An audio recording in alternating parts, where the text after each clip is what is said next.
Reservation Committee meeting to order. It is Thursday, February 5th, and the meeting has been acknowledged in accordance with the Freedom of Information Act. We do not have any citizens present for comment. So I wanted to just, if we could, go around the table and give a quick introduction. I think we've all met internally, but just for the benefit of those who don't know each of us.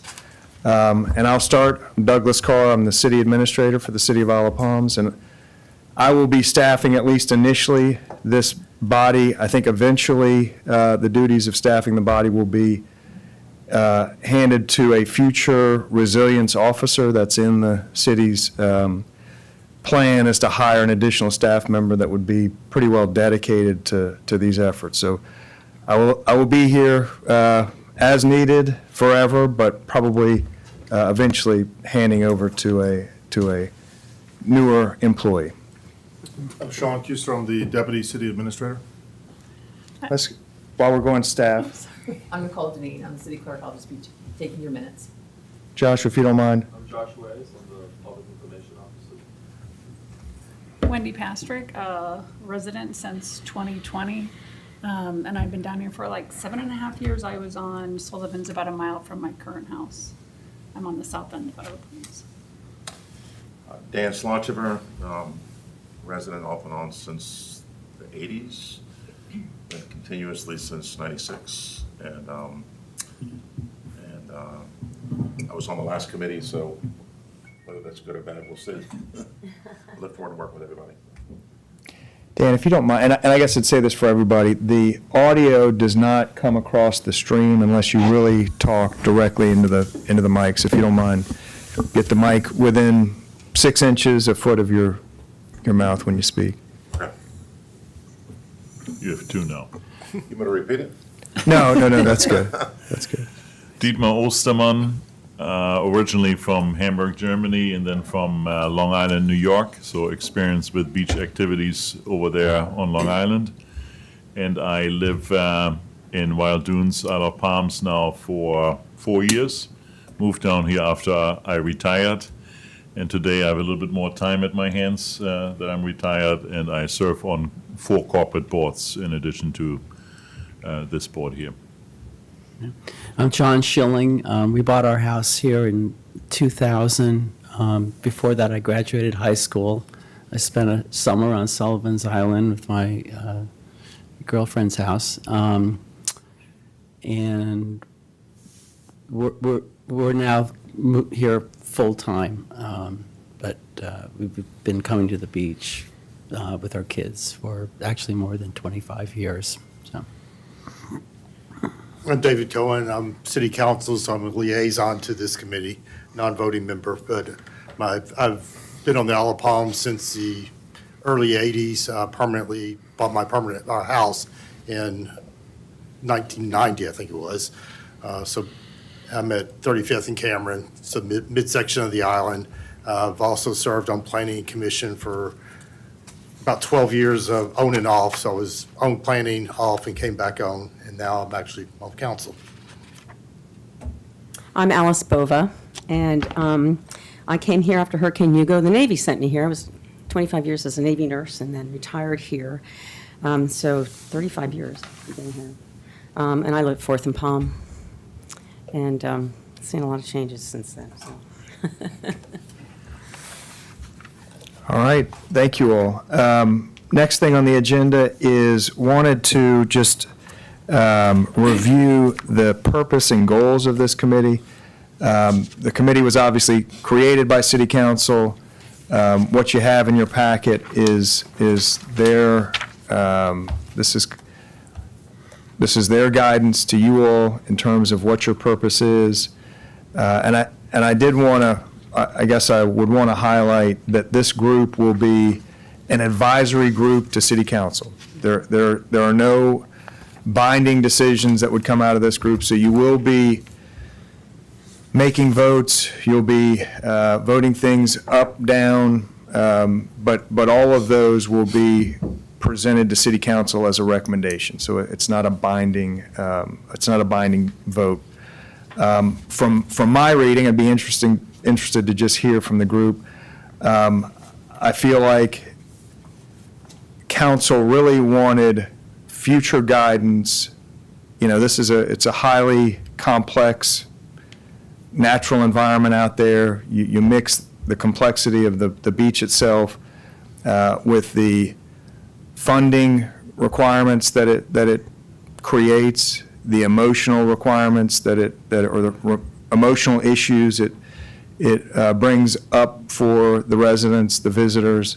So there's a lot at play, obviously, with the beach, and it can become a little bit of a knotted situation for council. They're kind of trying to deal with this a little bit with a wide view on all of these issues, and it's a lot to kind of unravel. So I think that they could really benefit from this group giving kind of a technical, thorough investigation. They have so many things on their plate. There are issues that come up that they just don't have the bandwidth to do these kind of deep dives that I think they are asking that you all do. Clearly, a lot of the challenges not only are with the beach itself and the policies that control the beach, but I think going forward, the council and the city is aware that there are just challenges with funding. Kind of any way I think you slice it, there's going to be financial challenges. So that's when I see the kind of goals, I think maybe three of them or four of them are tied to funding. So I think that's going to need to be a focus of this group.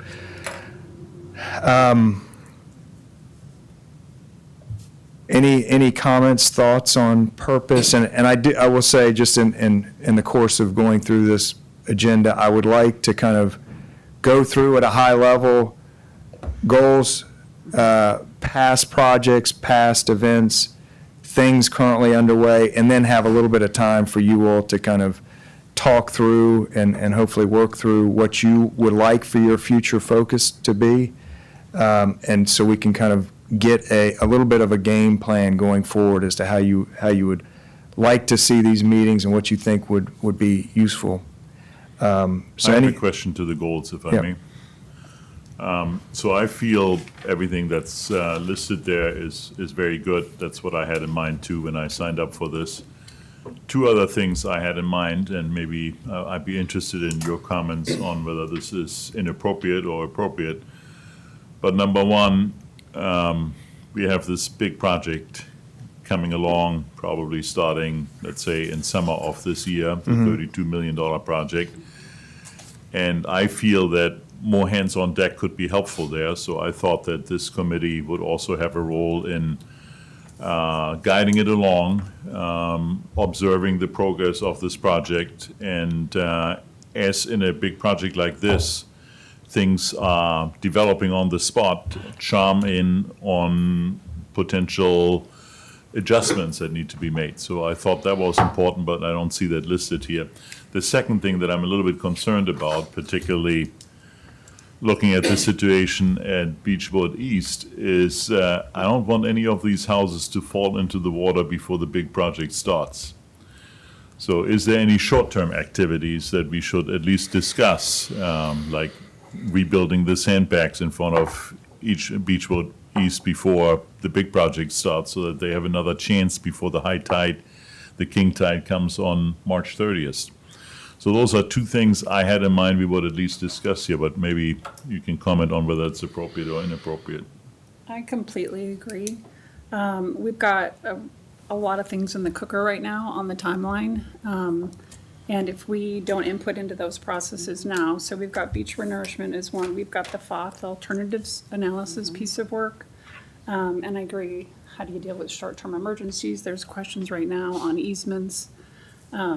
So I feel all those things are things that need to be addressed quickly as we go. And I know we got to get up to speed, but we also need to be raising issues and figuring out how are we going to manage through this with our involvement? Because I do feel we should definitely be, as a committee, involved. And I have to agree with that as far as keeping track of things. You know, I went out to the beach, this is how I got in here in the first place. I went out there and saw, you know, I walked all the way to Breach Inlet. And there was just like pluff mud with rocks and crushed oyster shells, and you couldn't walk barefoot on the beach. I'm like, what is going on? And where are they getting this sand from? So, I mean, I sent a picture and a message to the city council, and no one really had a good answer. You know, they're getting it, I think, from behind somewhere. Anyway, so, I mean, I think we have a lot to do going forward. A lot of things that are tough questions to ask, and especially with, you know, Beechwood East and that whole, you know, I read through some of that 75 pages of the document from 2023.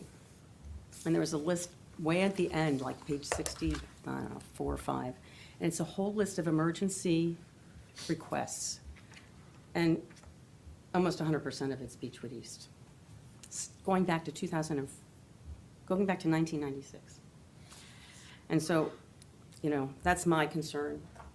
We're talking long-term here, something, I don't know what the answer is, but So- that's my concern. So And- Dan, get the mic close up to you. So that's part, you know, you might have seen the email that I responded, or I wrote Douglas yesterday, and one of the things that I thought would be helpful, and I would still ask the city to consider, David, maybe you guys can talk about this, is having a representative. If we're gonna be, you know, from Both Olson, if we're gonna be looking at issues into the future, and I think it's hard for us not being involved in that business without somebody from that business here who we can say, what about this, and tell us ideas and give us some things to consider. If you look back at the minutes from the last group that we had, the Beach Advocacy Committee, we had Stephen Trainum here on a regular basis. And I think he was here for most every one of the meetings for that very purpose. I think it's gonna be we're gonna be handicapped without it, which gives me, you know, some concern. The city is overwhelmed with all of these projects and things that are going on, and I think we can be the eyes and ears of the city to some extent to help them and to recognize these issues. One of the things that came up historically is that we have a tendency of being reactive instead of proactive, and I think part of the purpose of having this committee is so that the city can focus more on being proactive by having some recommendations. So I would concur that I think these are all issues within, that to me, when I look at the list of what our goals are encompassed in it, is to try to avoid having these long-term issues by addressing them now. And I understand that it's not within the budget, or it hasn't been approved to do it, but I think the small cost of having somebody here in comparison to the benefits of the future would be helpful, and it would fall right back into that category of being, you know, proactive instead of reactive. The only other comment I'd make, and I know one of the things you mentioned is the funding, which is a huge concern for everything, but we had actually discussed that and made recommendations on the funding in the last committee, and they, for the most part, in fact, completely have not been addressed. So when I look at when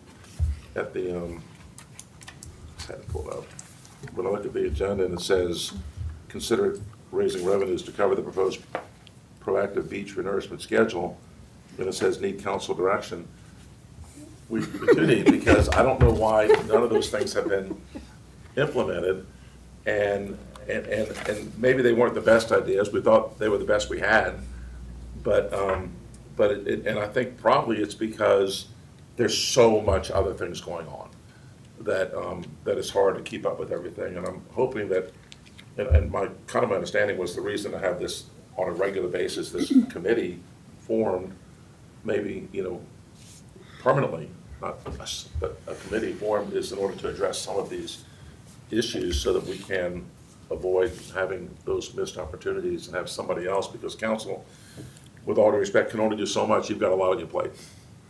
Do you know what the timing is to hire fill this new position for the city? I would say a goal would be, the job description is on council's to-do list this month. It'll then probably take a couple of months to hire the person.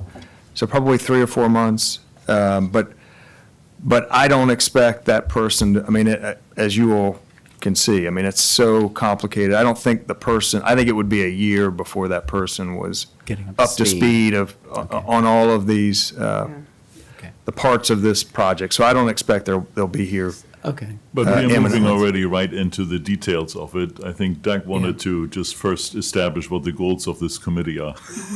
Yeah, I guess I would say and I'm hearing what you're saying about the imminent project, but that project is all but permitted, all but out the door for bidding. We will be getting back bids within probably a month. We have an agreement kind of under legal review for partnership with Wild Dunes. That is being worked through at the council level. I mean, there are certain things that when they get this close to being out the door, council is going to have to be kind of in the driver's seat of that, of that decision-making, because I just don't think you have, I mean, we're thinking of there being sand out on the beach within a few months of now. You're So- talking about Foth? So that, What are you talking about? so I am talking about, and I think Dan and Wendy are referencing this upcoming project that we are expecting to have dredging happening within the next few months. I was actually not representing the upcoming project. I Is was it- representing the future.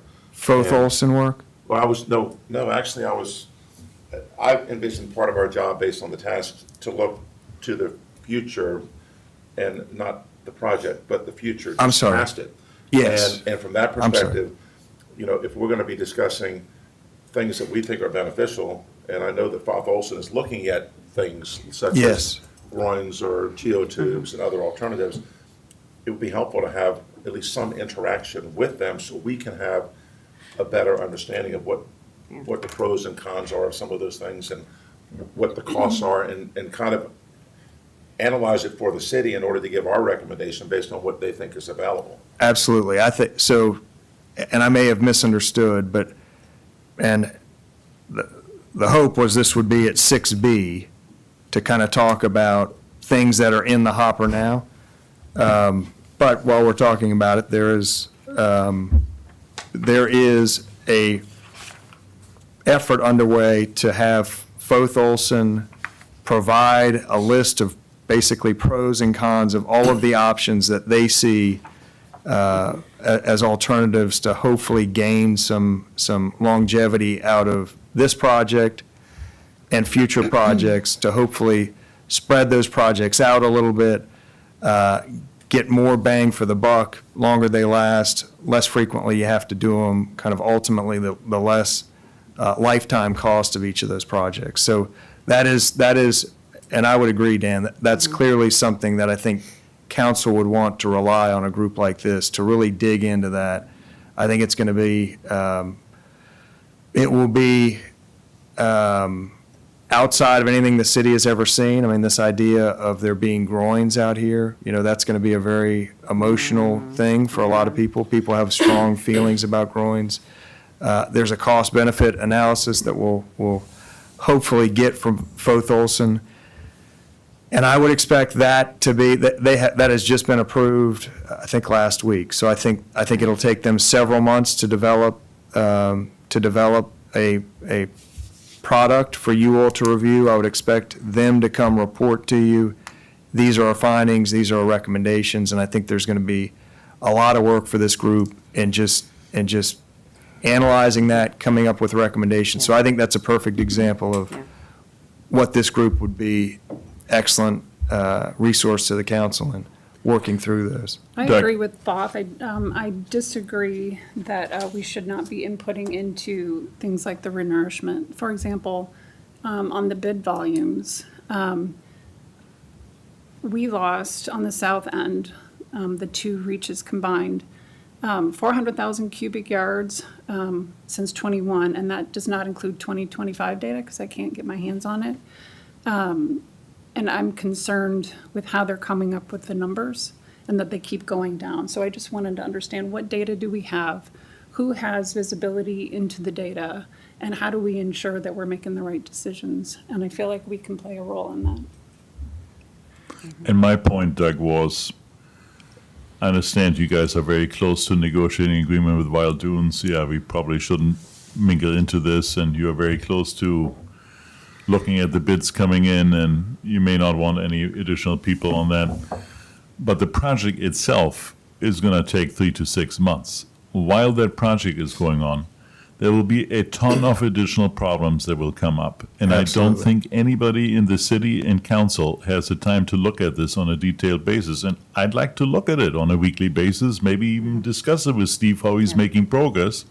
And if there is then an alternative path to be decided while the project is going on, we can discuss it here and come to an opinion and recommend it to council. So almost use the example of the project as kind of a learning experience. You see what's going on, you see what's working, what's not working, kind of be in the midst of that project happening, and then having that knowledge to be able to kind of inform future recommendations. Future and the present one. And present, Yeah. yeah. And you're talking about, Yeah.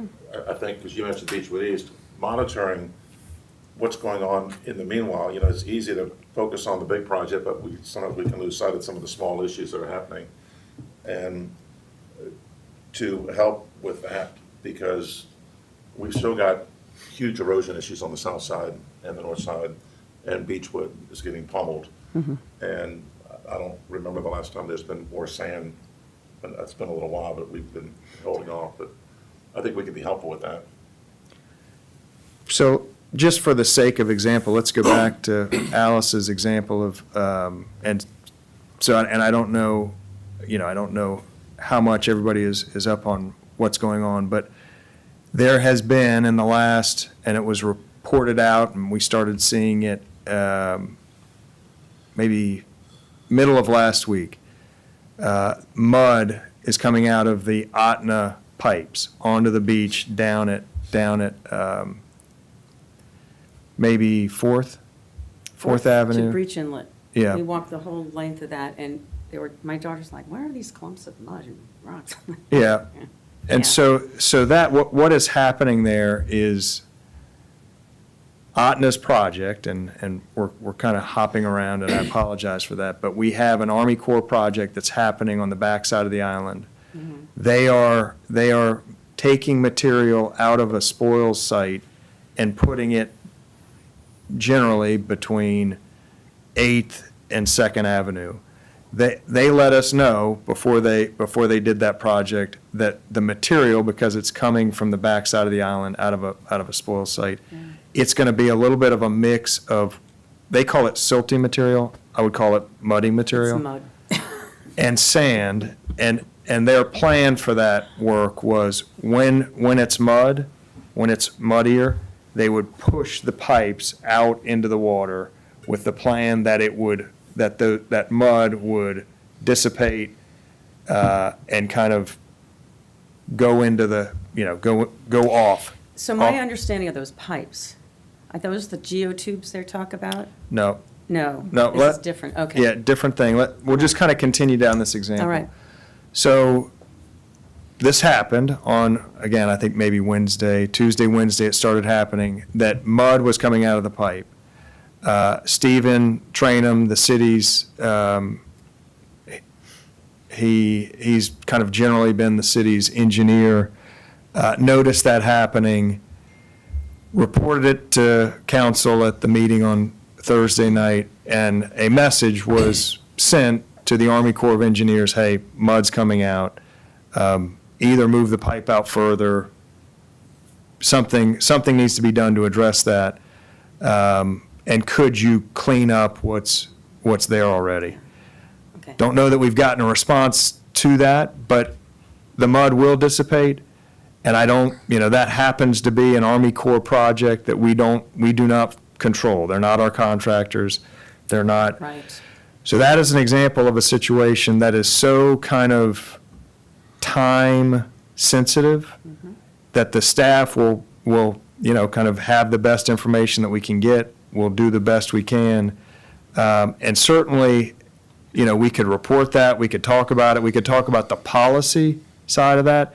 I don't know that there is really a channel for this group to advise on a policy change there. So that, I would say that that's an example of something that's so kind of operational that it would be hard for this group, other than, and maybe to Deepma's perspective, you could hear about that, be aware of it. If there is a future policy that you could make a recommendation on, certainly would be appropriate. But I don't think it would be realistic to think that this group could call a special meeting, get together, make a recommendation to city council would get together, hear your recommendation, come up with a policy. So there's just going to be things that are kind of staff level, just operational things. So really, I would see this group's role as advising on high-level strategy, forward-looking things. Again, the Foth Olson, what do you do with, do you add groins, do you add geotubes, all of those types of things. So I think we're all in agreement on the Foth and Olson. Is that what I heard? Just trying to summarize what I'm hearing from everybody. I'm not sure we're in agreement on the beach renourishment. When you see on agreement, I don't Like, think there was we an want to be agreement. involved in the. Oh, yeah, in the- yeah. In the project. And With I a think you're person on sitting board. here from Foth and Olson, that's probably unrealistic until at least they are hired in a bigger capacity, right? Yeah, they have a very, well, I'll let Wendy, I don't know that they'll ever be here Other than to routinely. present They're- their results. Yeah, their offices are in Florida. You know, they are not here So when I manage. with any regularity. When I've managed consultants in past projects on strategy work, you know, you specify what you want and you talk about it at the end, but there's some engagement along the way. And I'd like to discuss how we might play a role at least once it is a check-in in between the So- beginning and now. Again, because I'm new on council, not knowing some of the past, but the part also is, yeah, we just engaged them. So I expect in probably maybe 2 to 3 months would be where they would come back to this group and along with council to brief where they're at, you know, kind of a typical, you know, before you get the final report, they'll meet with us and with council to go over where they're at, what their recommendations, explain them to us, ask us if we have any additional questions, comments. And then, so again, I expect that to occur, that's, It will. will be with this committee. It could be helpful if we, I mean, they don't have to come here in person, they could be here virtually, but if we could have them periodically, even before they have their presentation, because I think that we would benefit by having some interaction with them, and I think it would help us in making some recommendations and understanding it better. I mean, if our goal is not just to, otherwise, what are we really doing? If we're gonna come here and meet and they're gonna do what they're gonna do, and CSE is gonna do what it's gonna do, then what purpose do we really have in coming here? And I think Amen, I think amen. we need to have some interaction with them, maybe not every meeting, but an hour of their time, 30 minutes of their time on a Zoom call, and they can, I mean, that's. So not- Dan, are you saying interact with them on their future alternatives work? Well, Yeah. That's the Yeah. work you hired them for, right? Right. That's part of what, you know, part of our charge here is to make recommendations about the future, identify and pursue what the financial, and then we have advise and make recommendations on policies and impact, advise and make recommendations on innovation that could be considered to reduce the financial burden, advise and make recommendations on best management practices for a healthy beach. I think the healthy beach goes into the future. I'm not trying to interact with, I think things that they can tell us would help us in our role, separate and distinct from what they're going to recommend to the city.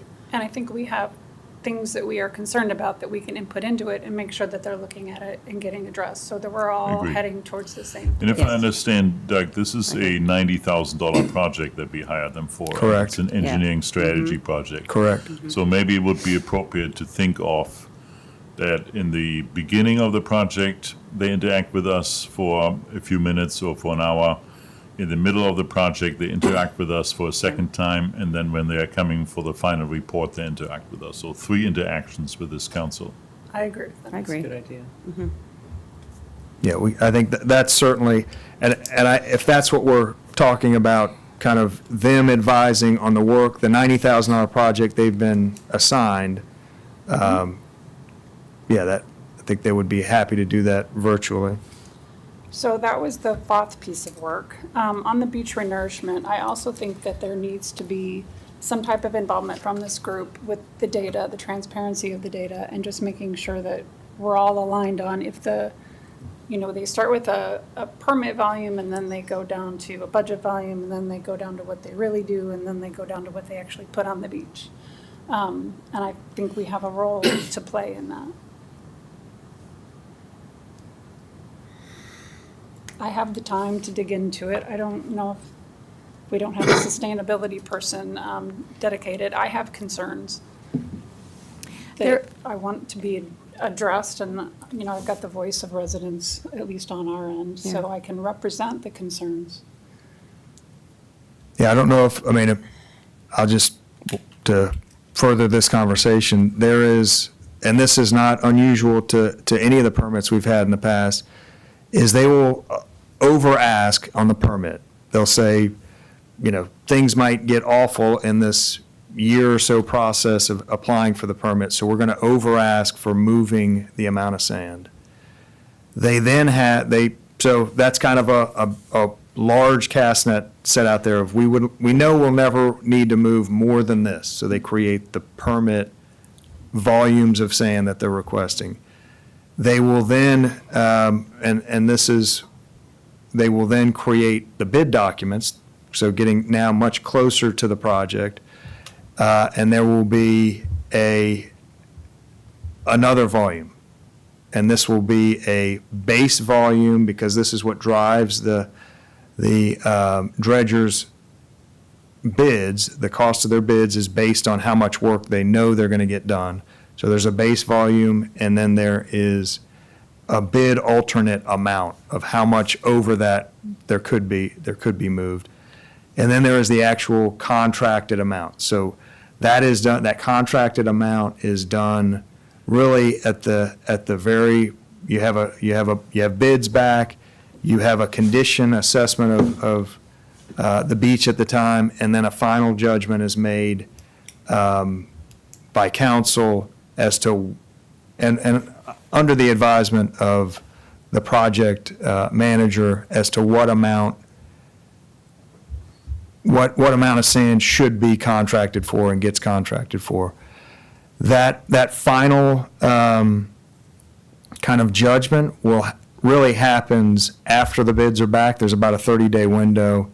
We'll get the bids back. We'll know the actual expenses, and council and the Wild Dunes Community Association will have to make a vote on how much can we afford and what's the right amount to contract for.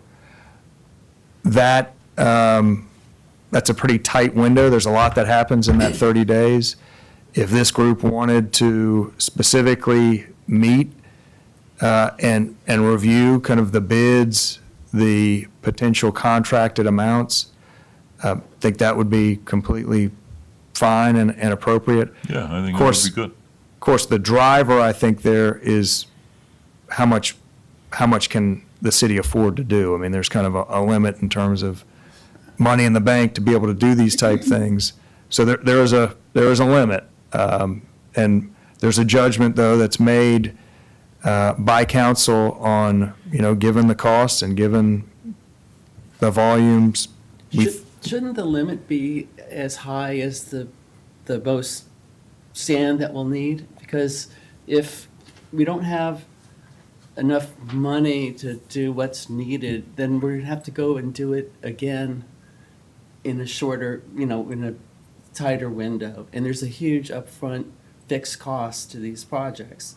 So it makes me a little nervous when you say the council's gonna really, seems like they're really gonna be driven by how much money they have, not about how much what makes financial sense. Well, to do. the way they've created, the way it's worked so far is they have been told by a consultant, this is the amount of sand we think you need. That has then that creates an estimate of cost.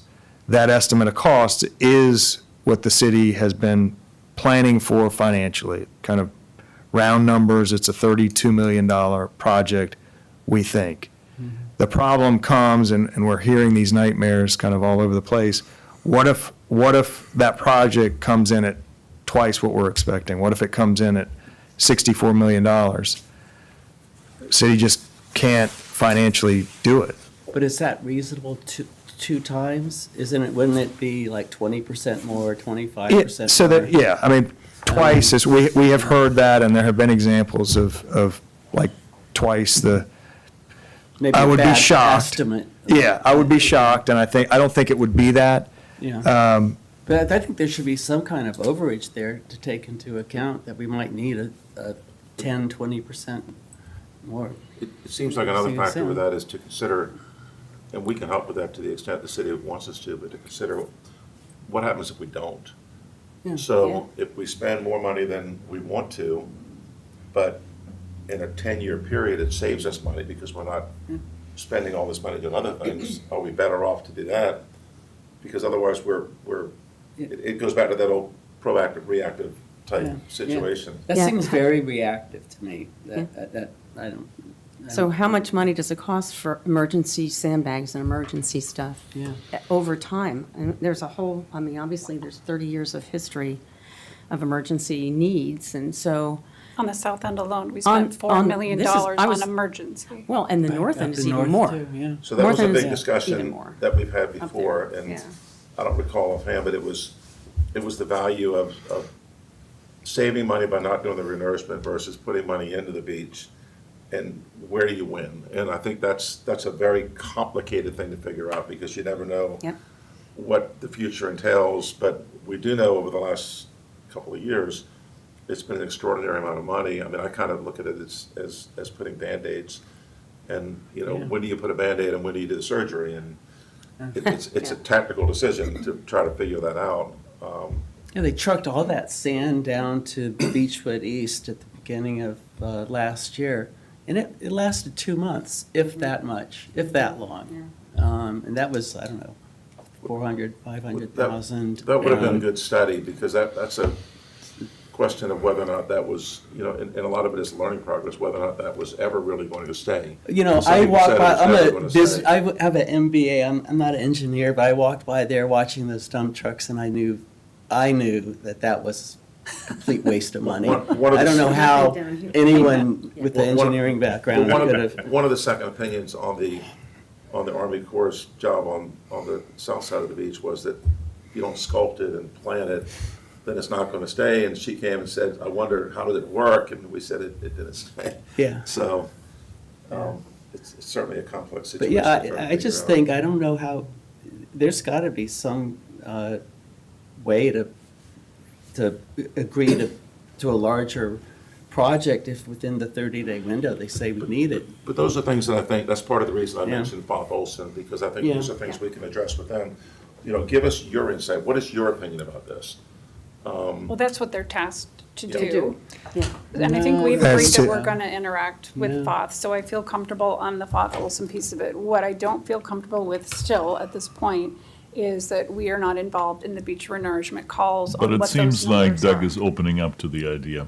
So I think to have a call, We have 5 people voting here, right? Is that how this works? I mean, do we need to see where we're all at and You got to vote? make a I recommendation? don't have the No. vote, so. I think we can all agree on this. I think Doug is warming up to the idea that when the bids are in, he's gonna Yeah. invite us in to look at it. And then we just need to also request that maybe while the project is going on, we have 2 or 3 interactions with the team that oversees that project, is that Steve? Is Yes, Steve- that's yeah. CSE is So the that would be project. very name. simple. I think you're Let's- conflating two issues now. Foth Olson is doing an alternatives I'm analysis off for the future. Foth Olson topic. not- Of Stephen Foth Olson, we Trano already is the agreed on. Coastal science engineering guy that's managing this project, which is already in flight. That's what we're talking about. We Yep. are only talking about Deep right in flight, now. About to do bids in about 2 weeks, probably. Yeah, and so when the bids are in, We want to get together and look at that Yep. and have some input. And then while the project is going on, we want to have 2-3 meetings with Steve to hear the progress and see whether any changes of the executional strategy has to be considered. Yeah. And when can we talk about, I have some philosophical concerns with the way we're coming up with numbers on the beach renourishment. The way it is all written feels like a retreat to me. They defined how much volume we need, at least based on me reading it, so y'all can bring me up to speed if I'm off base. But when I was reading through some of the permit language, it's all based on this volume deficit based on a minimum healthy beach, but they're defining it as coming back to the structure. So they're ignoring, where the dunes are today, they're ignoring where the baseline and setback lines are, and they're saying that's irrelevant. I'm now going to go up to your pool if you have a pool, or I'm going to go up to your house if you have a house. And that's how they're defining how they're going to do a healthy beach. That sounds like retreat. That sounds very different than what Yeah. the state law is, which is hold the line. Yeah. There's a retreat if you're going to talk about if you're going to build a new house, you got to make sure you're going back far enough. But the reason why 2018, Act 173 went in 2018 is to hold the line. Because you basically tell people that are there, well, you're back at your house now, you got to pay for that. So that doesn't work because nobody can afford the billions of dollars to buy houses. So they came up with a law that says let's hold the line. And this doesn't feel like the calculations, I don't know if they're based on that. What his said is he's going to go back to the structure. So that's concerning to me. And when I look at the volume deficit that's on the piece of paper is much less than what we've actually lost in volume over 3 years. And I don't have the 2025 data to even add on. I know we lost in 2025.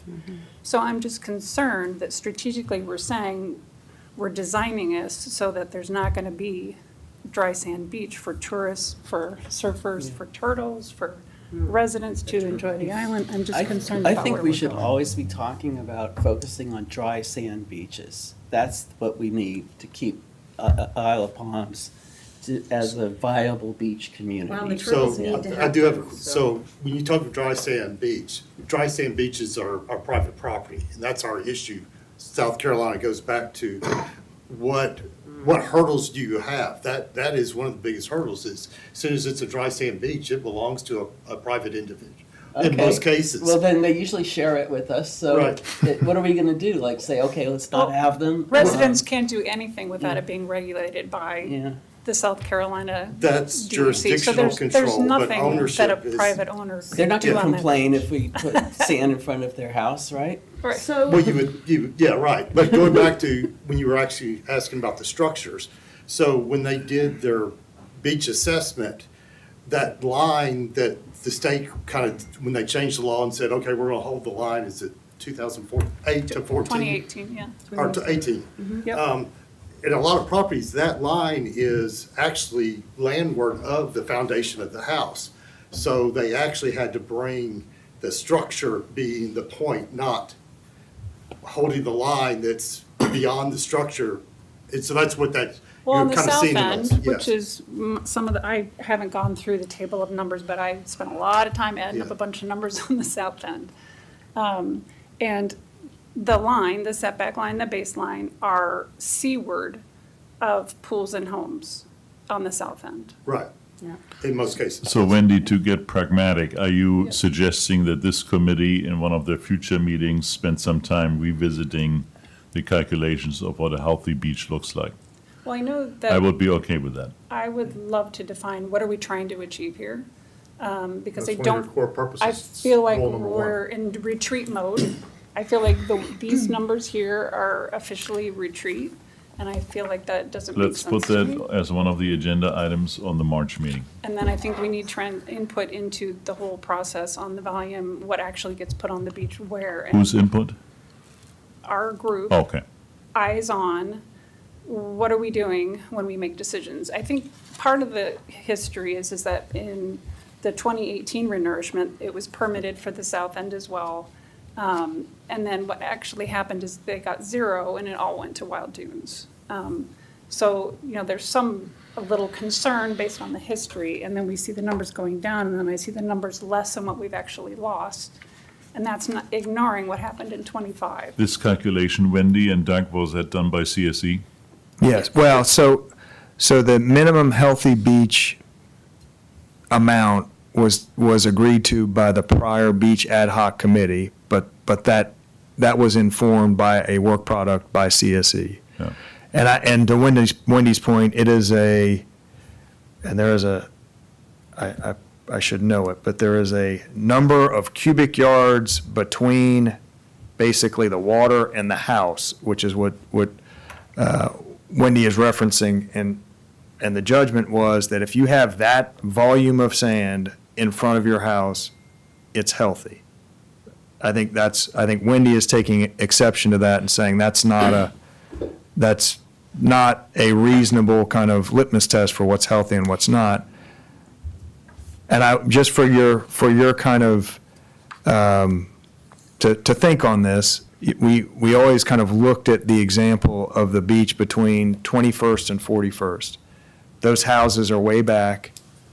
There's 100 yards of sand. You then have so I guess the question and the group discussed, would it be practical, reasonable, necessary to add any sand in that area? Group said no, that would be no need to do that, so let's not do that. So that kind of led to this drive to find out, okay, what is the appropriate amount of sand that you need between the house and the shoreline to be deemed as healthy? I deal with this frequently, and I can't. It's very hard for me to visualize what the quantity of sand is between your home and the water line. I can't. So I do think, to your point, it is going to be a good exercise for this group to kind of take note and document, and we'll have plenty of documentation with aerial imagery, where it is now and what's that volume, where is it, after a renourishment, what's that volume, to kind of get because I can't visualize, and I think it's 230 cubic yards per linear foot in front of a house. But I think there will be a good opportunity to kind of see and basically verify that the amount that's been deemed as healthy indeed kind of meets the community standard for being healthy, because I haven't been able to visualize it either. And maybe, to your point, I mean, this may be a point that we want to focus on, and we could request having Stephen come back and just go through all of the historical surveys, go through kind of the process of determining what is a healthy beach amount, and have this group kind of work through that. Did the ad hoc committee get it right? Was it flawed? I think that would be a good, because that really is. Wendy seems to have concerns. That drives, the kind of program, I guess, as envisioned and described by the ad hoc committee group, is when volumes got below that line, that sent the message to the city, the decision makers, okay, we're approaching the point we need to launch permit requests. So that it does very much drive the process in the future as to when you kick off new renourishment projects, permits for renourishment projects. So it is an important, going forward, it's going to be a very important line to be not only comfortable with, be familiar with how it was created, what it truly indicates, what does 230 cubic yards per linear foot in front of a house look like. So I think that's a good suggestion. And just that I understand, Wendy, you think directionally that number that was calculated by Steve is too low? Well, what I did was I looked at what he put in the permit. Have you guys seen this thing? It talks about what the beach is compared to the minimum healthy. It's in the permit, and was it in any of It's in the ad agreements? hoc committee report. Yeah. Yeah. So it basically goes through the different stations and it shows where we at versus this minimum healthy beach, that line of where the definition was. the first problem with that line that I had is that it talked about it being from a structure and not, I got a house, I got a pool, I got grass, I got places to sit, and then I got a fence, and then I got the legal lines, and then I got the beach and then the ocean. And if we're defining it back to the structures, that's concerning, because I want people to be able to go to the beach. So my question really was what is dry beach? Is it the high tide, then the dry beach, then the dunes? Yes, Or so, what are all that other shrubbery and If the tide grasses is and high, you can stuff? go out to the beach with your umbrella and towel and Right. find a place to sit. that's exactly it. So it Okay, is, so it it's just the is, sand part, not the dunes and not the That's grasses? correct. To where the and all grass that? starts From the growing. toe of the Yeah. dune to maybe like a 6-foot tide. It's got to make it through the seasons, and it Okay. has to be, you want Just want to dry. clarify, because I. You want So dry. you can walk up and down the beach Yeah, okay, without yeah. having to All check right. the tide tables. Yeah. So I just went through the data that, Stephen had in one of his, reports. He has tons and tons and tons of great data. And so I just went and I calculated what was the cubic yards lost in reaches 1 and 2, or at least the south end. And it was more than what was on here, and it excludes 2025. And so that's why I was like, I need to understand this. I don't understand it. And I want to make sure that we all are working with the same information and we understand when we're talking about what are we trying to do? How long is it going to last? Because if it's not going to last as long as what we think, that might impact what we think about with groins, for example. And it might impact where we place the sand as well. Okay, we can't solve this now. No. We need Steve here. Right. Let's do it at the next Next meeting, meeting yeah. in Okay. March. Yeah. Can we do that, Douglas? yeah. Okay. We generally will, so when a project is near or underway, somebody from CSE is here kind of a few days a week. So generally, we will just try to coordinate his visit with a time that the group is in session so that we can coordinate that. So we'll have to do some coordination, but I'm sure that can be done. That'd be great.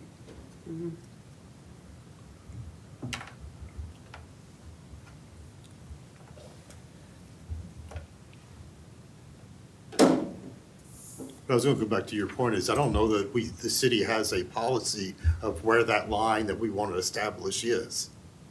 I mean, we have So, recommendations from the previous, but again, I don't think that's really, as far as I know, and I'd be curious to know, again, that we should have at least a policy saying, whether we agree with it or not, this is where we're drawing the line.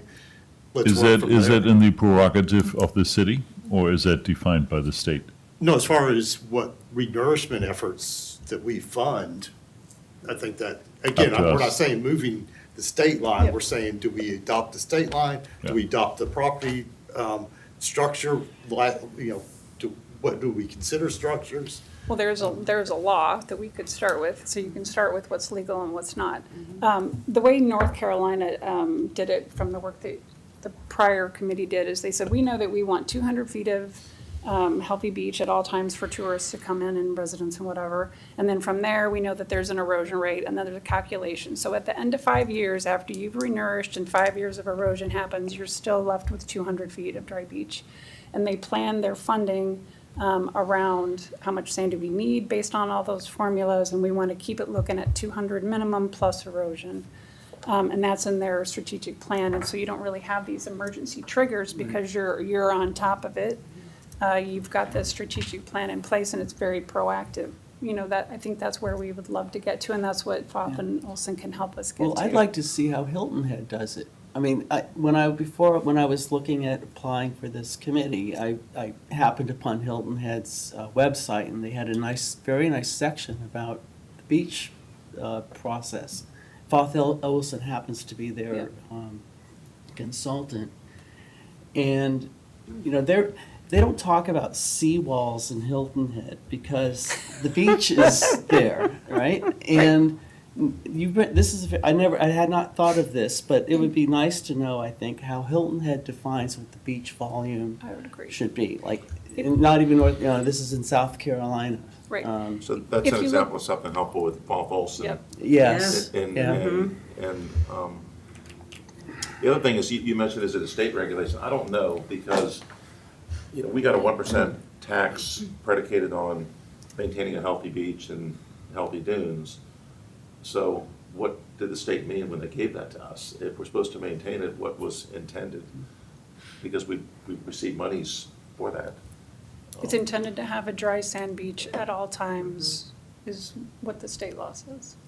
Wendy, I don't think there's not a state law that says you have to maintain a dry sand beach. Well, that's what the, But there's an agreement with the state that in That's what the exchange for 173 1%, Act is. we will.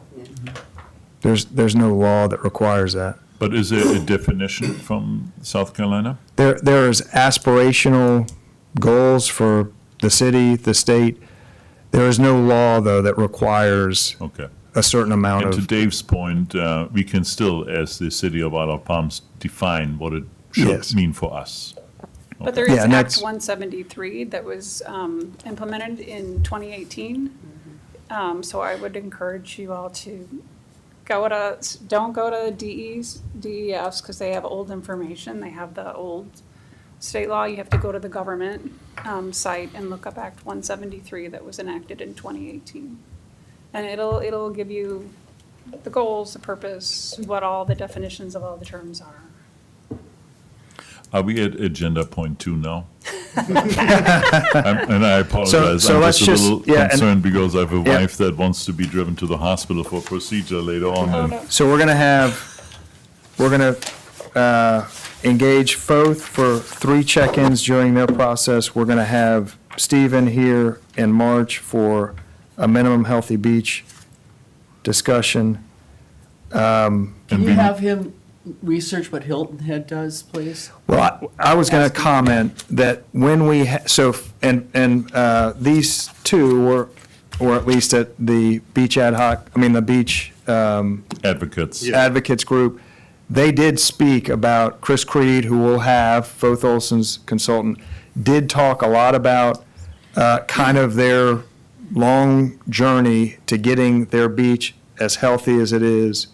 And they do have specific goals as to what so let's put that in the hopper to discuss with Foth when we have them for one of these check-ins. Okay, Yep. and then sometime, but then we can marry the two, like what we're doing. Yep. With what, okay. Yep, I think that's As long as we can compare, I want to see a comparison. I would just tell you that they have been able to amass a lot more funding a lot quicker. I think their one beach fund, I think they said was netting $15 million a year. It's, Right. so okay. it's they have We have a a, good situation with Yeah. it, but we But have we'll- $6.5 billion worth of residential property on our island, right? So maybe we have to reach into our pockets to pay for it. But if you have $6.5 billion worth of homes here and the beach gets hammered, so there's no dry sand beaches, or you can't go to the beach except for 3 hours a day, then what do you think our property values are gonna do? We don't have $6.5 billion anymore at that point. Yeah. Who's gonna wanna live on Isle of Palms if you can't go to a dry sand beach? And we could lose $1 billion of property value. So I hate it when, I hate it, that's the wrong word, John. It really bothers me when we say that we can't afford things. We can't afford not to spend money, because we need to protect our short-term rentals, our businesses, and our property values. All right, And- Doug, and you were maybe in the we process have of to- concluding. yep. And the So third Mike, thing can I I think you add- wanted to add is that we also need 3 touch points for the ongoing beach renourishment project with Steve. In preparation for those 2 things that we just mentioned, you can go online on Hilton Head and you can look at their permits and you can see where their monuments are, which are in front of the house. You can see that there's 200 feet, and then that's where they start renourishing because they have that much beach. So all that information is out on Hilton Head's Okay. site, so you can check that out before they come in. And then the other thing, Douglas, has Stephen measured in 2025, Yes, they should, like last year? I know they're measuring now, but did they measure in 2025? so they're measuring, well, we should get yes. I don't know the date they were out here, but it's been very recently. It then takes them a bit to put it into a report. That report, I think, is in draft form now, so it's like imminent to being released. Because that would be nice to have before the next meeting. Yep.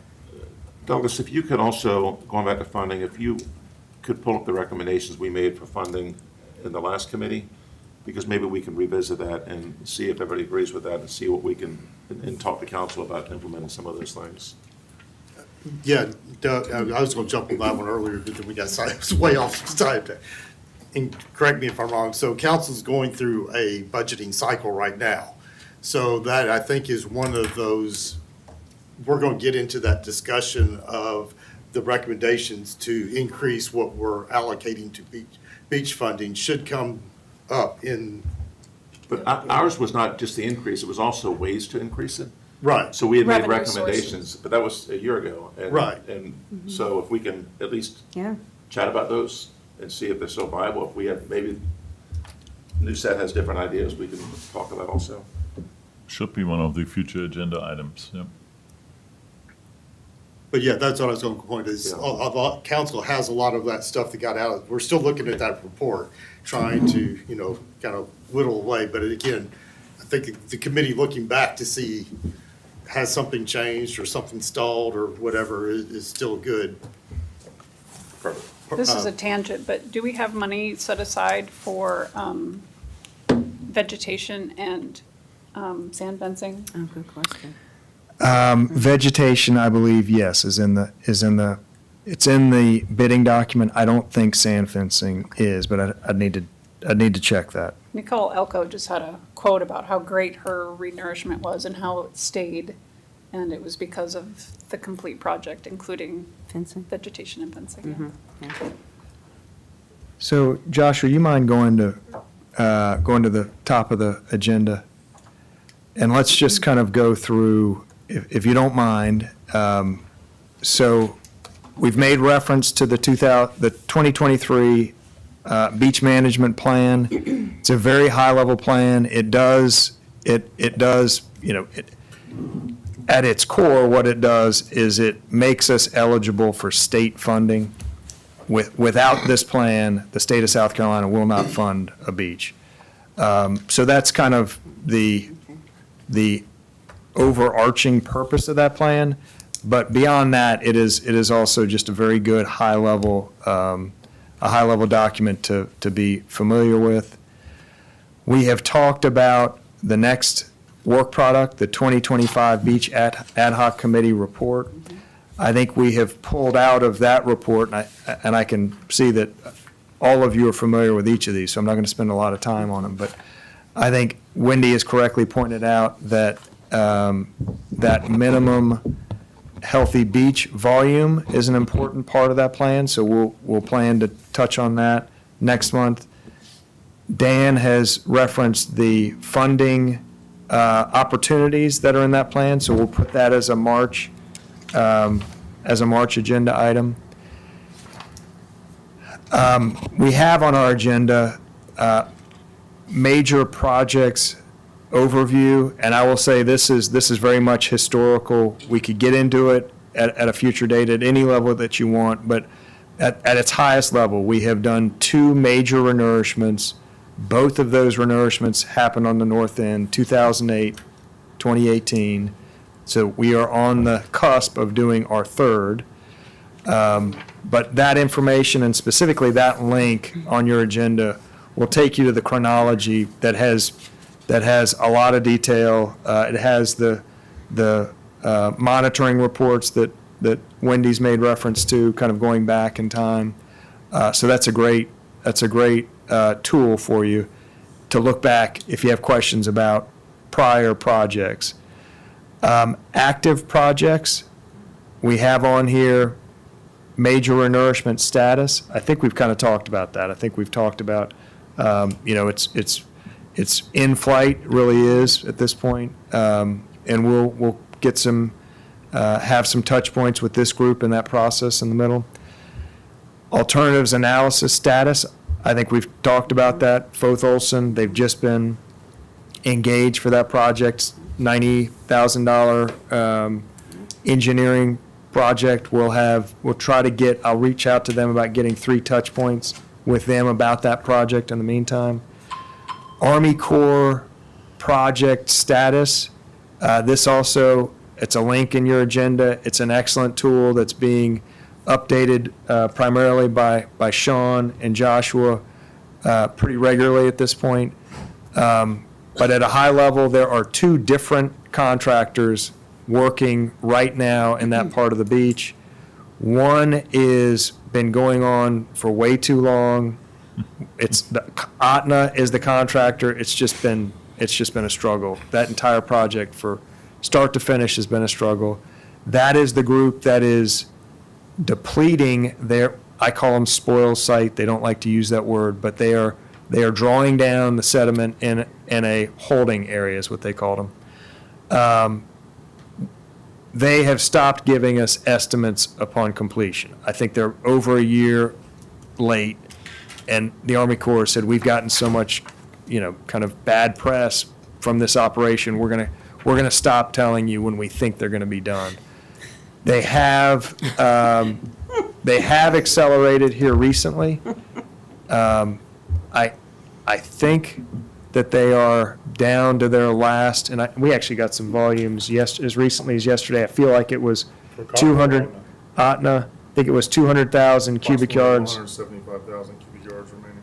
So 175,000 cubic yards remaining to be done. At their best of times, I think were they moving 7,000 cubic yards per day. They are able to move 6,000 to 7,000 cubic yards a day. If you do that math, seems pretty simple. Seems like they would be close.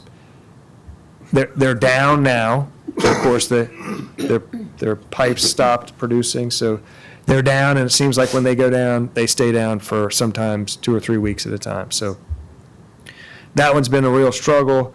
The second, but distinctly different project that they have underway. And we're excited about this because we think it has a lasting benefit, is they have engaged the dredging contractor that does the shipping channel, Charleston Harbor Shipping Channel. They have engaged that contractor, the current contractor is Cottrell, to dredge the sand out of the intracoastal waterway where it meets Breach Inlet. They have indicated to us that part, and they obviously have part of their mission is to keep the intercoastal waterway passable for navigation. It's important to commercial operations and important to the Army Corps. And it is at least the worst silting in part of the intercoastal in the district, in the Charleston district, maybe in the eastern seaboard. I haven't gotten that, but it is really one of the top priorities and a top problem for the Army Corps. So they have a second contractor out there, Cottrell, who is there now. They have been a high performer. They've been kind of bouncing around the area. They were in the shipping channel. They were in James Island. They were up the intercoastal closer to DeWeese, and they have really they show up, they do the work, it's done, and they're out of there. It's what you want to see in your dredging operation.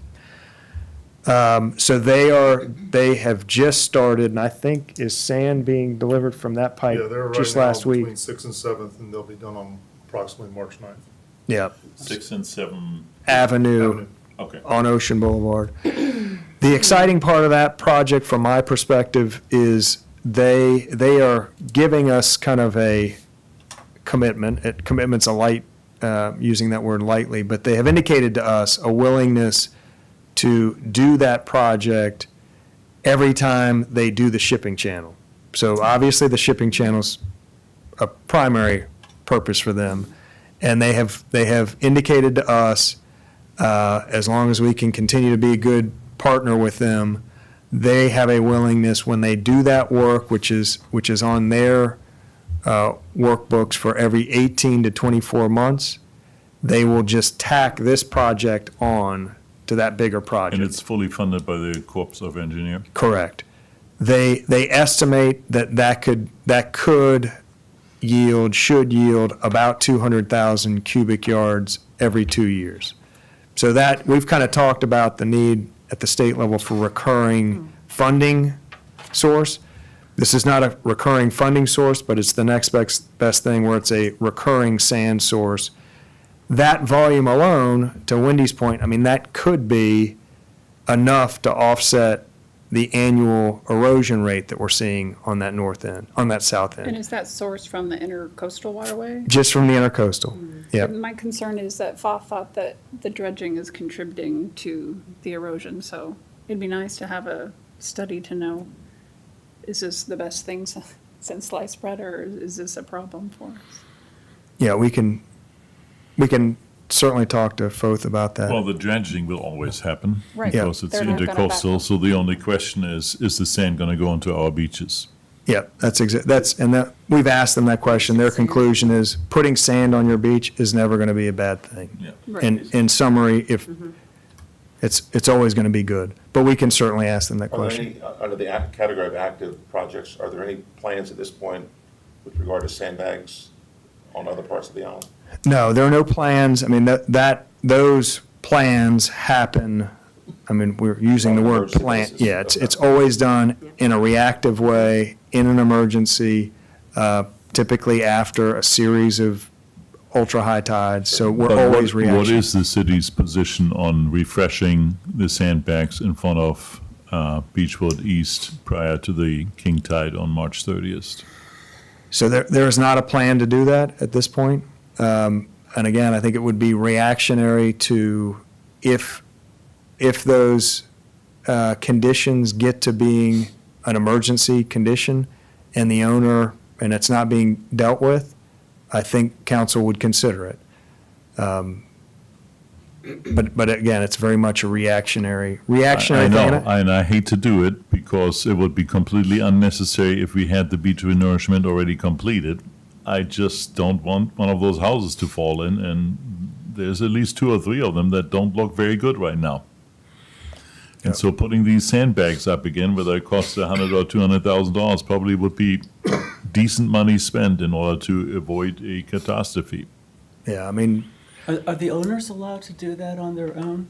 so I would just say historically, all of that work has happened by the owners. I see. All emergency work, and that was part of what the ad hoc committee looked at, is I don't think that's correct, though. That the owners- that the emergency owners said- sandbags? Normally, the city would come and, the city's been putting sandbags up. It's been a combination of both on the south end. Yeah. So, I'm Resident sorry, funded and, prior to this erosion cycle, so we had the same condition in 2008, had it in 2018.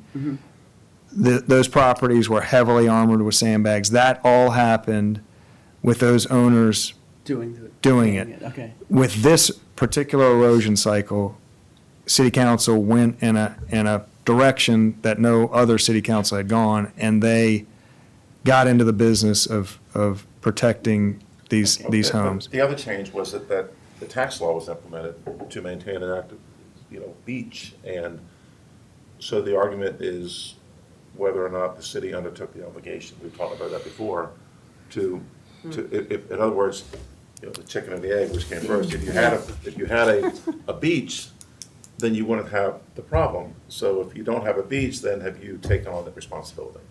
Yeah, a difference, and I think what Dan is referencing is between 2018, in 2018, there was no beach preservation fee collected by the city. Somewhere just on the heels, and I don't know the exact year off the top of my head, the city enacted an additional 1% on accommodations that went into a beach preservation fund. That is the fund that is funding the majority of the work that's about to happen. There's about a $10 million shortfall between the balance of that fund and the city's cost of doing what we think is going to be the expense of this upcoming project. If the city hadn't done the emergency work, obviously that gap would be significantly less, but you would have either had the residents doing that work on their own as they had in the past, or they would have been unprotected, so. The homeowners, if they, for March 30th example, if they could put Yes. sandbags out there between Yeah, now and and then. if they- Yeah. it's a real They wanna combination. wait. I would say that the city has, in trying to be responsible stewards of that beach fund, knowing that there's already a gap in the funding, the city has done what I would call kind of the minimum to make them potentially safe. Yeah. A lot of property owners have chosen, to build on top of that minimum standard. So there's a little bit of a mixed bag in terms of who's done what at each property. And that's why I was asking if there was a plan, because they have generally stepped up before these big events, sometimes after, So always but after. understanding, sometimes before. Well, before. sometimes Yeah. the last one Yeah, the bags haven't been out prior to the next one, but right. you always have to have the emergency condition. Well, you don't have to, but that's been the practice. I think we, based on where the beach stands on parts of the island, we have that emergency condition, and knowing that we're Already. gonna have Yeah. these high tides, maybe we can be a little proactive. I'll look at David on that one. Don't agree with you, yeah. Yeah, because otherwise we're saving, it's that, at what cost are we not doing it? But that's up to council, I know, and maybe you guys can consider that. I'm not sure how areas that would need to be done get identified. It's through, so there is a specific state trigger of, well, if the bags are already there, that's kind of a rebolstering of existing bags that can happen by the city or the owner. But who's inspecting to say whether the bags are going to survive the next? I think the city and the city's consultant looks at That's what looks I at was- it. yeah. Okay, on a regular basis, but. From my perspective, that should also be happening by the property owner. Property owners should have an interest in what the condition is at their property, and if they see the need to protect their property, they should protect their property. So there was a lot of debate and discussion over whether or not the bags that were previously put in were put in correctly. There was arguments that they were put in with machinery that punctured holes in a lot of the bags, and were they placed correctly? And then there's a design as far as how it's supposed to be placed, where it's staggered as opposed to putting them on top of each other. Like a bricklayer. That Yes. wasn't being followed. Yep. Mhm. So I think that historically, some things haven't been done the way they could have been done, that could have maybe given us more prolonged life with them. I mean, at this point, we're in the home stretch, we still gotta make it through Yeah, the And- summer, And and we've who's got a while to contracted to go. put those bags in there? Is that? The city contracts for the city's portion, individuals contract, if they choose to, with whoever they Have choose. Someone that we've used and. Yes, yeah, we've But used. CSE determines what they do, don't they? CSE determines where contractor. emergency conditions exist. And they Well, determine what They they want. advise, they don't really make a, Well, they- ultimately, it's a They make council. determination of what to ask the contractors to do, right? They- It's not, you're not just hiring a dump truck owner to come That's correct. make a decision about how to do this. The coastal service, whatever they're called, they come up with the plan. That's correct. Okay. They will they're view, our project managers for those type of Exactly, so activities, yeah. they'll determine how to stack the bags or just bring dump trucks of loose sand. That's correct. Into the Theoretically. thing, yes. Yeah. What we found on the south end is that the private residents who did their own bags, who did it up higher, were able to not have erosion, and the other ones did have erosion. I don't know where they're at now. Did they add more sandbags to be up to where the private residents put theirs no. or not? I don't know. When would you have to pull the switch, Doug, in order to get the sandbanks there before March 30th? they have gotten much more responsive. It used to be, but probably realistically, council would need to authorize them 10 days prior, 2 weeks prior, it also depends on, there is a maximum number that they can put out. It takes them maybe 4 or 5 days to get up to speed. I think they can put 50-ish out a day. We've had supply chain issue, but if everything goes really well, they can kind of get out there within 5 days of being awarded. I guess it And depends on how much, because we had a problem before where Beechwood never got hit, because before they got to Beechwood, they ran out of time. So I guess it depends on how much problematic beach we have. If we have to do a ton on the south side and then go to the north side, and if we have to go to Ocean Club, that's what happened last time, and then it just wasn't. Right. I think the Well, contractor got Ocean diverted. Club is out because they have the Stapleton up and we can't do it, so it's really Beachwood I'm East. sorry. what happened? The building is out on construction and they have so scaffolding Oh. up onto the beach. is recommending not to put it there because the chances that one of those sandbags rips down the scaffolding is high. Oh, boy. So it's Beechwood East, plus the building is much bigger and much more cement, it's much safer. These others are wood structures that could be swapped away. I really recommend that that should be something to be looked at, and whether it's funded by the city, funded by a consortium of the homeowners, Wild Dunes, and the city, to make it more manageable, I think it would be a good idea. Are there any areas that are not permitted that need a permit to allow that? I guess, if you just hit Not that that I'm- 20-foot, does it automatically permit you, or do you? It doesn't permit you, but it entitles you to a permit. And there's a process. Isle of Palms could help with the permit, because I know that when I wanted to renourish the dune, I had to get my own permit, but then the next person has to, we're all like, how do we do this, because we're just not experts with it. Yes, So sandbags- the blanket permit from Isle of Palms helps. Yes, sandbags are permitted by the city. We get those emergency orders. We have, I mean, not that this is always going to be the practice, but the city, once it gets within 20 feet, the city gets an emergency, it's not a permit, it's technically an order.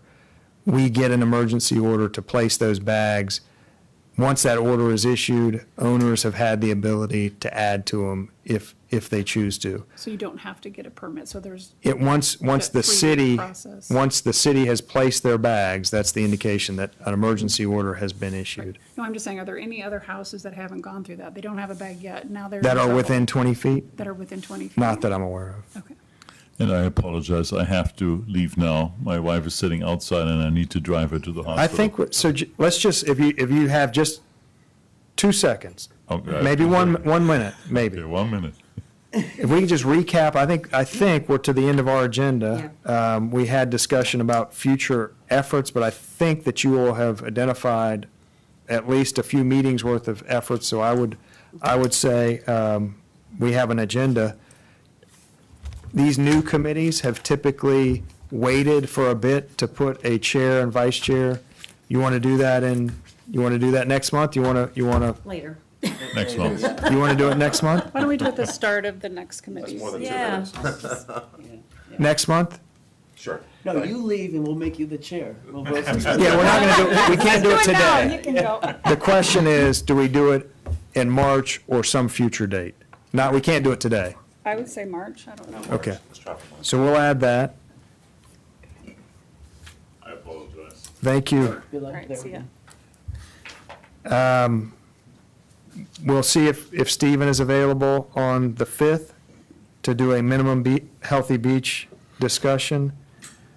I think I will have before March 5th a monitor, their monitoring report for 25.